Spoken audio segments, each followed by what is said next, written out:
સુરતના સરથાણા સ્થિત ખડસડ ગામમાં શાળા સંચાલક પ્રવીણ ગજેરાની 3 જેટલી અલગ અલગ શાળાઓ આવેલી છે. શાળાઓની માન્યતા અપનાવવા નામે માન્યતા અપનાવ્યા બાદ આ શાળા સંચાલક પાસેથી ગાંધીનગરના એક આરટીઆઈ એક્ટિવિસ્ટ દ્વારા વર્ષ 2012 થી 2017 દરમિયાન 66 લાખનો તોડ કરવામાં આવ્યો હોવાના આક્ષેપો કરવામાં આવ્યા છે. શાળા સંચાલક પ્રવીણ ગજેરાએ કરેલા આક્ષેપો અનુસાર ગાંધીનગરના આરટીઆઈ એક્ટિવિસ્ટ મહેન્દ્ર પટેલ સાથે તેઓનો સંપર્ક થયો હતો.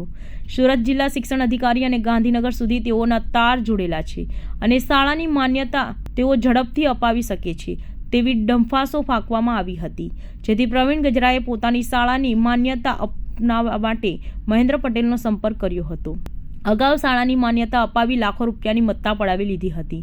3 અલગ અલગ શાળાઓની માન્યતા અપનાવવાને નામે લાખો રૂપિયા પડાવી લીધા બાદ આરટીઆઈ એક્ટિવિસ્ટની હેરાનગતિ સતત ચાલુ હતી. વિભાગમાં આરટીઆઈ કરી શાળાની માન્યતા અંગે પુરાવા માંગી મહેન્દ્ર પટેલ દ્વારા રૂપિયા પડાવવામાં આવ્યા હતા, જેમાં વર્ષ 2012 થી વર્ષ 2017 સુધીમાં 66 લાખ રૂપિયા જેટલી રકમ ટુકડે ટુકડે કરી પડાવી લીધી હતી. આ ફરિયાદ તો બહુ પહેલાંની છે, 2012 થી 2017 વચ્ચેની, પણ ફરિયાદની હિંમત હમણાં આવી. અત્યાર સુધી સમાધાનના અર્થે પૈસા આપી, બરાબર છે, આપણે ન જવું પડે, કોઈ પણ દોડાદોડીમાં પડવું નહીં પડે, એટલે એને હેતુથી અમે શોર્ટ આઉટ કરી લેતા હતા. જ્યારે પણ દબાવે ત્યારે પૈસા આપી દેતા હતા. પણ જ્યારે નવા મુખ્યમંત્રી એટલે શિક્ષણ મંત્રી આપણા પ્રફુલભાઈ પાનસરિયા અને નવા ડીઓ સાહેબ જ્યારે મુકાણા, ત્યારે મેં ફરી રજૂઆત કરી કે આટલા વર્ષોથી અમને હેરાન કર્યું, હજી સુધી અમારી અરજીઓ કોઈ સાંભળી નથી. તો એમને એવું કહેવું થયું કે ભાઈ તમે ઉચ્ચ સ્તરીય તમારી અરજી લાવશું, તમારી પાસે પૂરતા ઠોસ પુરાવા હશે તો અમે ઉચ્ચ સ્તરીય લઈ જઈશું.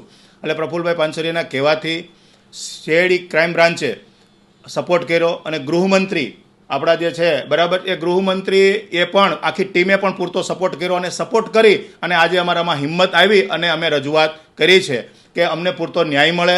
અને મારી સાથે સાથે ગુજરાતની અંદર જેટલી પણ સ્કૂલો સાથે આવી ઘટનાઓ બની છે એ પણ આગળ આવી અને પોતાના ન્યાયની માંગણીઓ કરે. મહેન્દ્રભાઈ છે ને, આપણે કેમ જાળ બિછાવે એવી રીતે એક બધા જ જિલ્લાઓની અંદર કોઈને કોઈને ઓળખતા હોય, કઈ સ્કૂલને મંજૂરી લેવાની છે એવી પહેલાં એ માહિતી એકઠી કરે.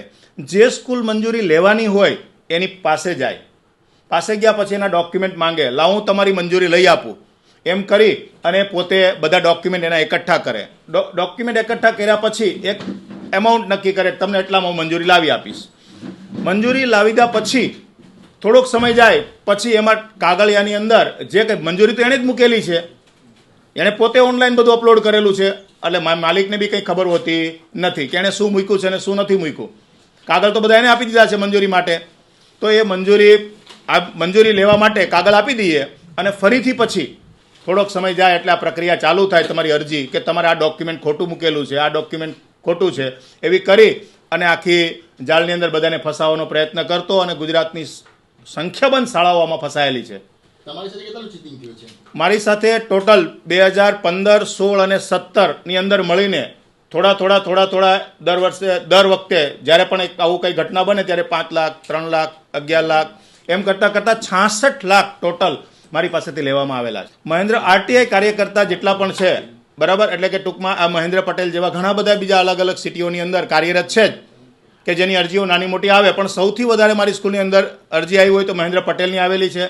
સરકારશ્રી તરફથી જ્યારે પણ અમને આવી અરજી આવે અને સરકારશ્રી તરફના કોઈ માણસ કે પ્રતિનિધિને મળવા માટે જઈએ, જેમ કે સચિવ, અમારા શિક્ષણની અંદર સૌથી મોટા સચિવ હોય, તો એ સચિવ પણ અમને પૂરતો સહકાર આપતા કે ભાઈ તમે એટલા ડોક્યુમેન્ટ આવી રીતે એકઠા કરીને મૂકી દો એટલે અમે તમારું નિરાકરણ કરી નાખીશું. એવો સંપૂર્ણ સહકાર અધિકારીઓએ બધાએ કાયમને માટે આપેલો છે.